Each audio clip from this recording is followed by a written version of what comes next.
Pare, kasi si Madam Sungit, hindi na ako pinapapunta sa bahay niya. Oh, anong problema dun? Hala, pare. Siguro pababayaran na sa'yo yung utang mo in cash. Hindi. Wala na araw akong obligasyon sa kanya O di dapat matuwa ka. Bakit ganyan ang reaction mo? Pare, gusto ko siyang tulungan. Nararamdaman ko, mabait siyang tao. Defense mechanism lang niya yung pagiging masungit.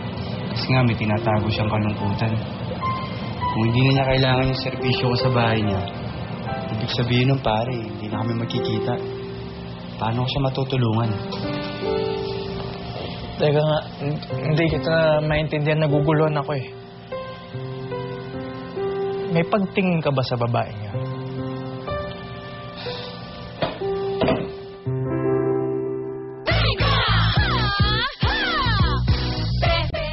Hoy pare, harapin mo ko. Tignan mo ko sa mga mata ko. At sagutin mo mga tanong ko. Ano? Wala Ugok ka. Magsisinungaling ka pa ba sa akin? Pare, sira ulo ka. Huwag kang ganyan. Malaking problema yan pag nagkataon. Saka pare naman, isipin mo nga si IC. Mahal ko nung tao. Kawawa naman. Kung ako sa'yo, alisin mo na yan namumuo dyan sa isip mo. Erase, tol. Erase. Pare, stable na ang relationship mo ng girlfriend mo. Huwag ka nang tumingin sa iba.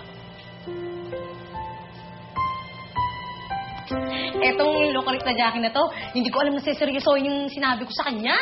Naku, pag uwi namin ng bahay, hinanap yung aso ng kapitbahay namin at pilit pinakain. Buntis.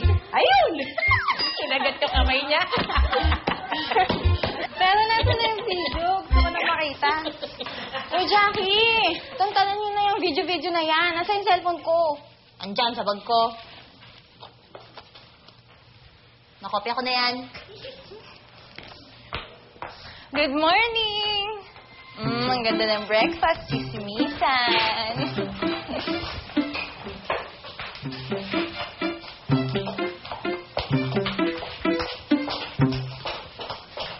Ay, ano nangyari sa dalawang yun? Asa pala si ma'am? Si Hilda daw. Ha? Si Hilda, tumawag kanina, malilate daw. Bakit daw? Ewan. Siguro, nilagnat. Kasi nakaputi kagabi. Alam mo naman, kontrang kulay. Sana nga, hindi na pumasok. Ano ba yan? Ba't nauutal ka? Paano naman kasi wala pa yatang laman yung tiyan mo. Chismis agad ang inaatupag mo.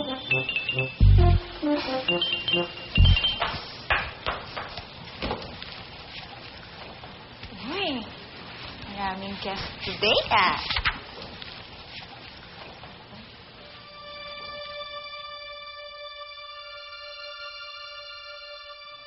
Yes, Luis. You should have seen the look in his face. Para siyang binuhusan ng isang timbang yelo. Crazy, crazy, crazy. Please don't tell me you're mad. Of course not. Actually, you did me a favor nung sinabi mo sa kanya na buntis ako. Well, sana nga nakunan mo ng video reaction niya, no? Akala ko you'll get angry pag sinabi ko sa kanyang buntis ka. Even if you're not naman. Well, you're such a good storyteller at napaniwala mo siya. That's true. And I'm sure hindi makatulog ngayon si Edward sa kakaisip. Poor Edward George. Anyway, kailan ka ba uuwi? Please go home na. I'll surprise you. Surprise me? Uwi ka na agad so we can go on with the plan.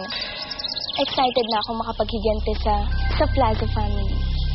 So, tuloy pa pala your plan. Of course. I can never forgive them. Hinding-hindi ko mapapatawad ang Plaza family. Especially that Marcelo Plaza. Sa ginawa niya sa Kuya Daniel ko. At sa nanay ko. This can't be real. Dito siya na-check-in? Oh, Anthony. Junjun, tara. Bilis, sumunod kayo sa akin. Bakit? Si Roy, pakitawag na rin. Oh, Saan mo dadalhin yung boys natin? Ma'am, pinapatawag po ni Hilda eh. Ano? Andito na siya? Akala ko ba malilate? Akis naman. Kala ko happy ng morning. Bakit daw ba?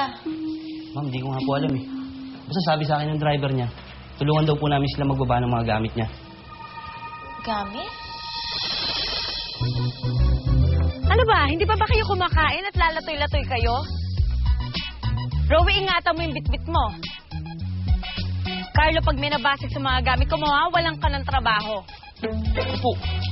Tol, mag-iingat naman. Pag hindi, mapapatay ko kayo. Ano ba? Carlo, tigilan mo yung pagmamando mo, ha? Ang kukupad nyo. In 30 minutes, pag hindi nyo napasok dyan sa loob yung mga gamit ko, 3-day suspension ang matatanggap nyo.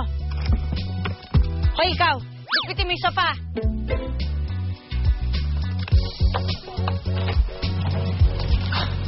Do you need a hand? I can help you with those stuff.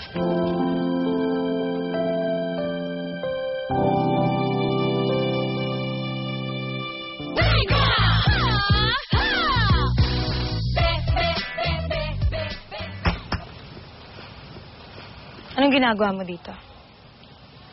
Bigla ka nawala kagabi. Hinanap kita pero hindi na kita nakita. Wala rin naman nakapagsabi kung saan ka nagpunta. Pwede ba? Wala akong oras makibalita ko sa kung anong pinagkaabalahan mo kagabi. Relax, okay? Is that the way you treat your guest? Guest? What do you mean, guest? Hindi tayo nagkaroon ng pagkakataong makapag-usap kagabi. Kaya naisipan ko mag-check-in dito sa hotel mo.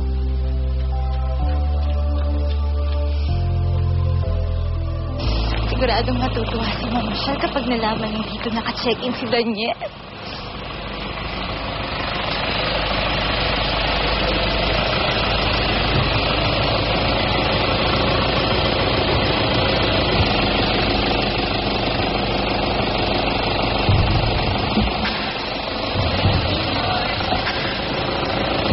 Good morning po, Senior Marcelo. Where is Rochelle?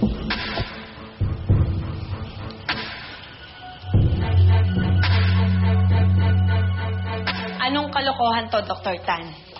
Napaka-formal mo naman. Nakalimutan mo na bang pangalan ko? It's Daniel. Pack up your things. I'm evicting you from my hotel. Okay, but I'm fully paid. At credit card ang ginamit ko, so it's gonna be a hassle for you na i-reimburse ako. I don't care.